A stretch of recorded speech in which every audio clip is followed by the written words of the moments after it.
अस्सलाम वालेकुम। ये वीडियो मेरे उन तमाम ब्रदर्स एंड सिस्टर्स के लिए है जो माशाल्लाह इस साल हज पर जा रहे हैं। आई एम श्योर आपकी ऑलमोस्ट सारी प्रेपरेशंस हो चुकी होगी, चाहे वो डॉक्यूमेंटेशंस हो या shopping packing. But wait a minute, एक ज़रूरी क्वेश्चन, क्या आप फिजिकली तैयार हैं? अपने आप से ये क्वेश्चन ज़रूर पूछिए। देखिए, एक हज एक स्पिरिचुअल सफ़र है, लेकिन साथ ही फिजिकल स्ट्रेंथ भी बहुत इंपॉर्टेंट होती है। 5-6 दिन के अंदर आपको लगभग 60 से 80 किलोमीटर तक चलना पड़ सकता है, और ये हर किसी के लिए आसान नहीं होता है, स्पेशली उनके लिए जो एक सेडेंट्री लाइफस्टाइल में है। तो चलिए, आज के वीडियो में मैं आपके साथ शेयर करने वाली हूँ वो इंपॉर्टेंट टिप्स, जिससे चाहे आप रेगुलर एक्सरसाइज करते हो या अभी तक कुछ भी शुरू नहीं किया है, ये बेसिक स्टेप्स आपको हज के फिजिकल डिमांडिंग सफ़र के लिए रेडी करेंगे। तो चलिए वीडियो शुरू करते हैं। सबसे पहले सिंपल घर बैठे मूवमेंट्स उन लोगों के लिए जो एक्सरसाइज कभी नहीं करते, ठीक है।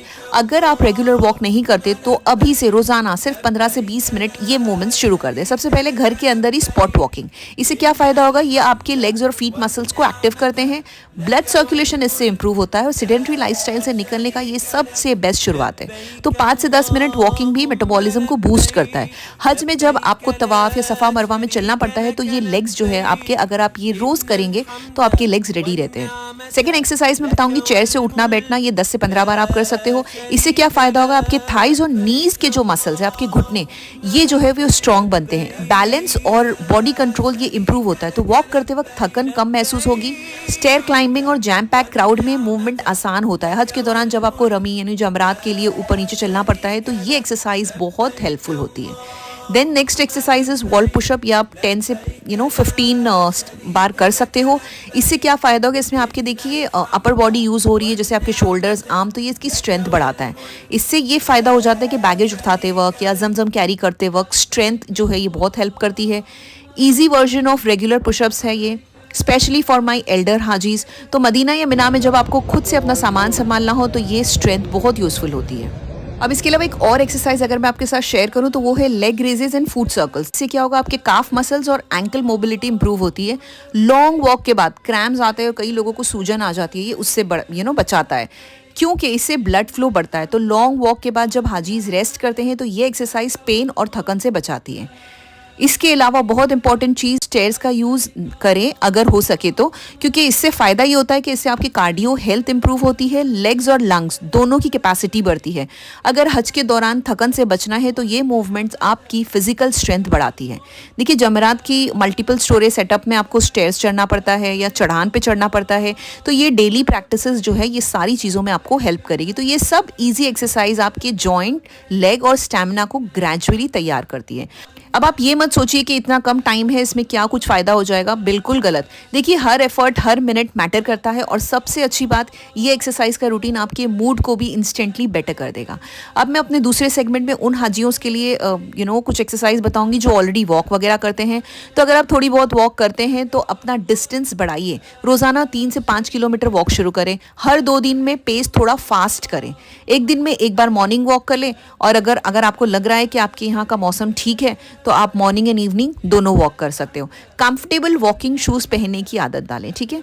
अब ये हो गया एक्सरसाइज पार्ट। बहुत इंपॉर्टेंट एस्पेक्ट इस वीडियो का, डाइट एंड हाइड्रेशन। देखिए, एनर्जी बनाए रखने के लिए आपको डाइट की भी बहुत ज़्यादा इंपॉर्टेंट ज़रूरत है।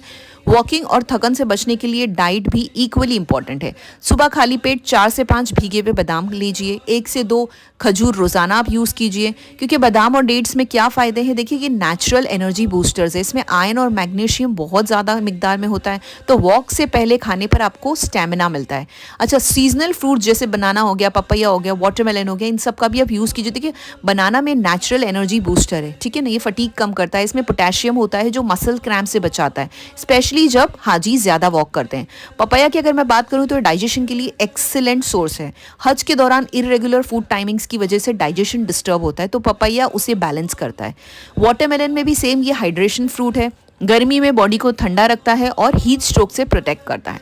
इसके अलावा अगर आपको अपनी डाइट में क्या इंक्लूड करना है तो एग, मीट और दाल, ये सब डेली प्रोटीन के लिए, क्योंकि ये हाजियों के लिए बहुत ज़्यादा बेनिफिट होता है। अगर आप एग, मीट या दाल, ये सब हाई प्रोटीन सोर्स हैं, तो ये सारी चीज़ें आपकी मसल रिकवरी के लिए ज़रूरी है। हज में लॉन्ग वॉकिंग और फिजिकल स्ट्रेंथ होता है, तो अगर मसल्स में स्ट्रेंथ ना हो तो ऑब्वियसली फटीग ज़्यादा होता है। तो प्रोटीन लेने से इम्यूनिटी भी स्ट्रांग होती है, जो इन्फेक्शन से बचाती है, स्पेशली इन क्राउडेड प्लेसेस, ठीक है। इसके अलावा दही, छाछ, कोकोनट वाटर, ये सारी चीज़ें आपको डिहाइड्रेशन से बचाएगी। तो इस तरीके से दही और छाछ आपने डाइजेशन को इम्प्रूव करने के लिए यूज़ किया। तो इससे क्या होगा, हज के दौरान कई लोग स्पाइसी या अनफेमिलियर फूड लेते हैं, तो जिससे स्टमक अपसेट हो सकता है।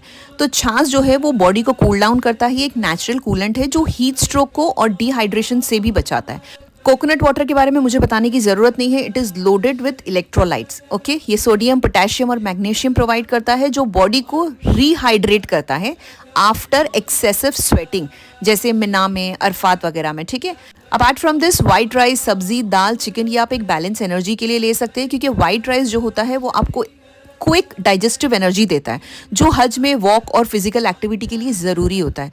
जब राइस के साथ दाल या चिकन लिया जाए तो ये कंप्लीट मील बन जाता है, energy plus protein combo.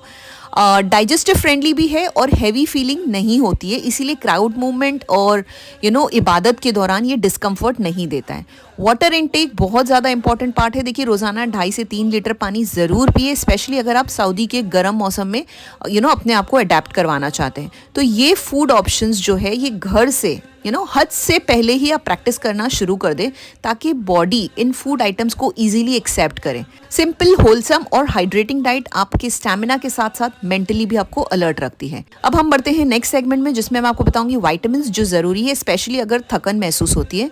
Vitamin D3 plus calcium. अगर मैं अपनी कंट्री की बात करूं, और ऐसे कहा जाता है कि अगर हमारी कंट्री के लोगों ने अपना टेस्ट करवा लिया तो it is said that 80% of the population is deficient for vitamin D।